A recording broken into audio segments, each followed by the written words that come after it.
Small self needs to be right. Big self can afford clarity.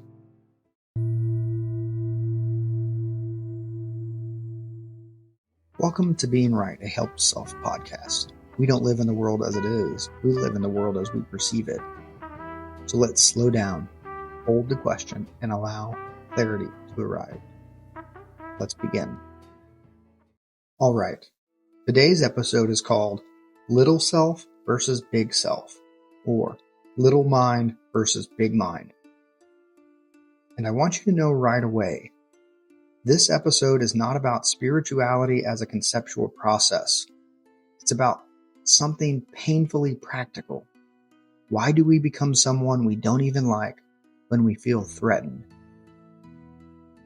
Say you're having a normal day.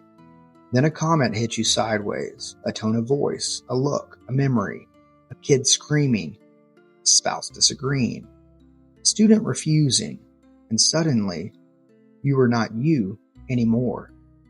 You're the other you, the tight you, the defensive you, the prosecutor you, the I'll show you you.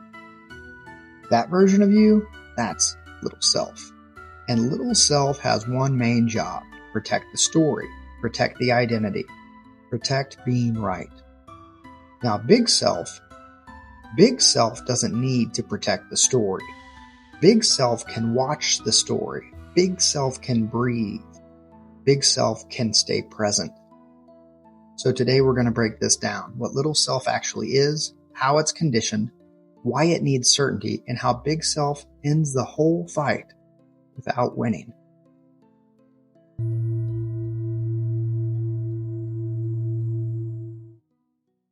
Let me give you an honest example of little self from my daily life, because I can talk about ideas and concepts all day long. But you want to know my sadhana, my spiritual practice, the way I practice the presence of God, and how I learn the most about myself? Well, that's simple. It's with my kids. It's making decisions with my wife about my kids. And right now, it's my toddler's bedtime. My wife is putting our little girl to sleep. I walk past her bedroom. I hear something.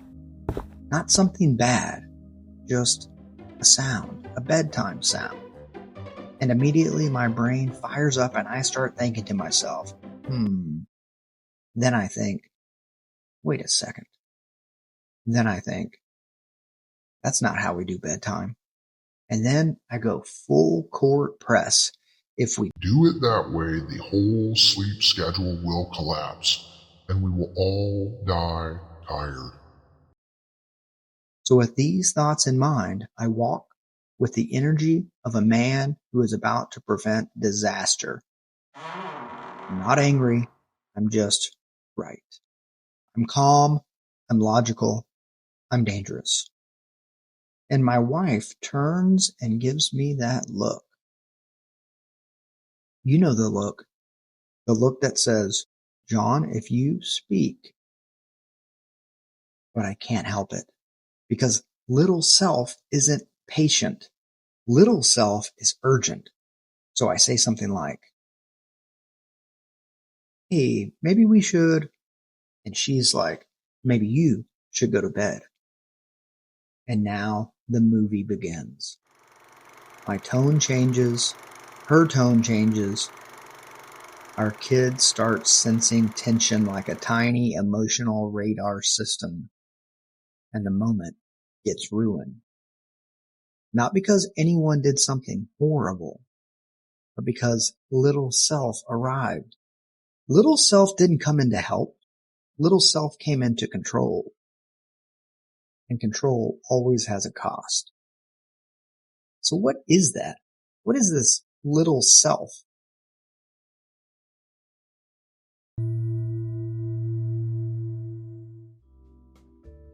Here's the clean definition.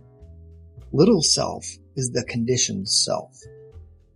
It's the self made up of beliefs, rules, fear patterns, reinforcement history, identity stories, shoulds and shouldn'ts, social approval and shame, trauma learning, and the need to be safe. Little self is a behavioral system. It's not evil. It's not bad ego. It's a survival machine. It's the part of you that says, I have to know. I have to be right. I have to win. I have to fix this. I have to stop this feeling. Little self lives in language. And this is where Skinner matters, because B.F. Skinner's analysis of verbal behavior and rule-governed behavior gives us a simple explanation. What we call thinking is behavior. It's verbal behavior, private verbal behavior. And the rules in your head, those rules often sound like truth, but many of them are just conditioning. Stuff you learned, stuff you were reinforced for, stuff you were punished for. So little self basically is a mouthful of rules. And those rules run your life. Rules like, if I'm wrong, I'm weak. If I don't control this, it will fall apart. If I don't correct them, I'm failing. If my child struggles, it means I'm a bad parent. And if my wife disagrees with me, I'm not respected. If the student refuses, I'm losing authority. Those rules are not truth. Those rules are just little self scripts, and they come online fast. That's why little self always feels urgent, because it's operating like threat detected, deploy certainty.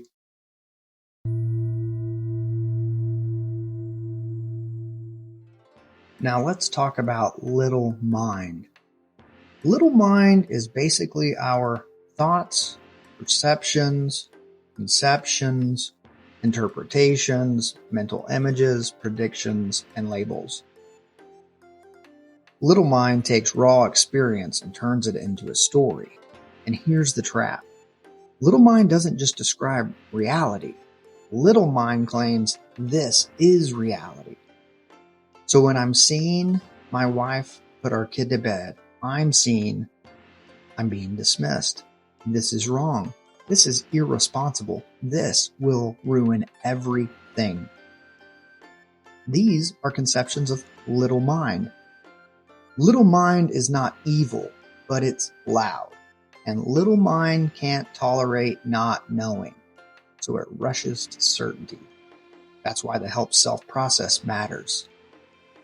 Hold the question.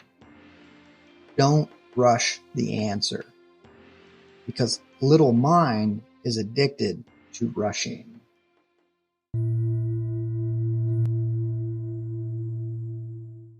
Now here's the flip. Big self is the knower. Big self is the awareness that knows thoughts, feelings, sensations, perceptions, urges, interpretations. Big self doesn't need to win the argument. Big self can watch the argument arise. This is where the simple teachings of Ramana Maharshi become useful, not as religion, but as practice. He says, whatever burdens are thrown on God, he bears them. Since the supreme power of God makes all things move, why should we, without submitting ourselves to it, constantly worry ourselves with thoughts as to what should be done and how, and what should not be done and how not? We know the train carries all loads, so after getting on it, why should we carry our small luggage on our head to our discomfort, instead of putting it down in the train and feeling at ease? Ramana Maharshi, who am I? Who am I? Not as a philosophy question, not as an attention question. Meaning, before thought, what am I? Before the story, what is aware? Because you can notice something. Thoughts come and go. Moods come and go. Opinions, they come and go. But the knowing of them, it's constant. That's big self. Rupert Spira calls it resting as awareness. He says, I am that which knows, or is aware of all experience. But I am not myself an experience. I am aware of thoughts, but I am not myself a thought. I'm aware of feelings and sensations, but am not myself a feeling or sensation. I am aware of perceptions, but I'm not myself a perception. Whatever the content of experience, I know or am aware of it. Thus, the knowing and being aware is the essential element in all knowledge, the common factor in all experience. Rupert Spira, The Nature of Consciousness. Essays on the Unity of Mind and Matter. Shunryu Suzuki calls it big mind, and he frames it in a simple way. Little mind is the mind of me. Big mind is that which includes everything. Suzuki Roshi says, nothing outside yourself can cause any trouble. You yourself make the waves in your mind. If you leave your mind as it is, it will become calm. This mind is called big mind. Shunryu Suzuki Roshi. Big mind has space. Big mind has patience. Big mind isn't threatened by disagreement. Big mind isn't a position. It's presence.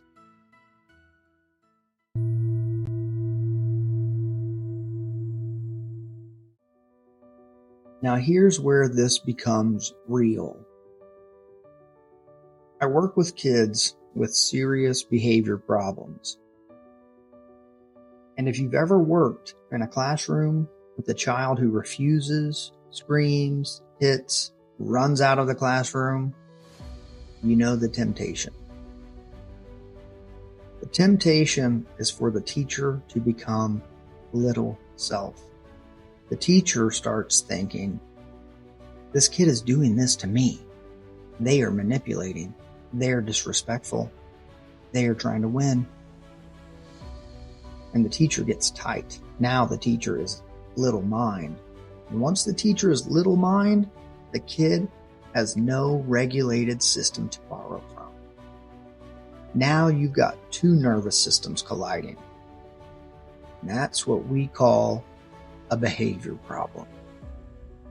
But sometimes it's not a kid problem. It's a system problem.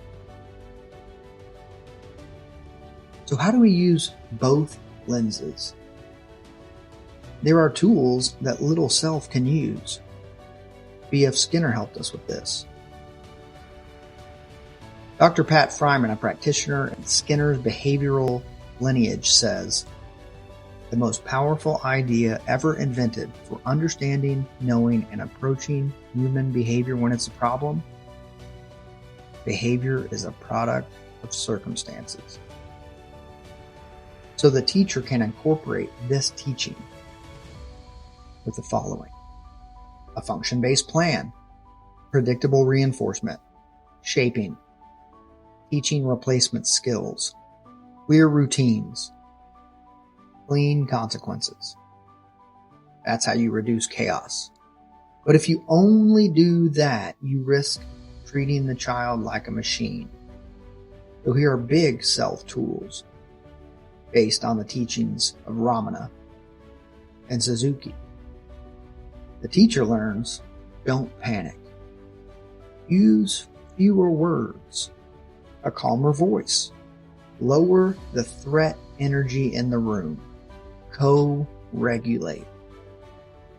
Don't take any of this personally. Because kids don't learn regulation from a lecture. They learn regulation from your presence. So big self in a classroom looks like this. A child screams. Teacher breathes. Child refuses. The teacher stays calm. Child escalates. The teacher becomes the screen, not another character in the movie. Not permissive, but not afraid. Just clear.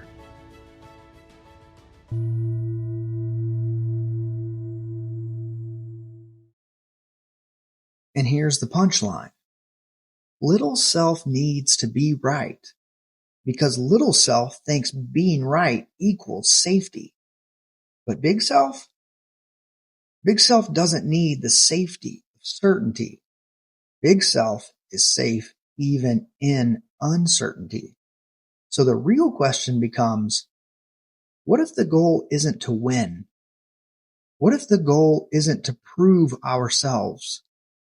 What if the goal isn't control? What if the goal is clarity, connection, and reduced suffering for everyone?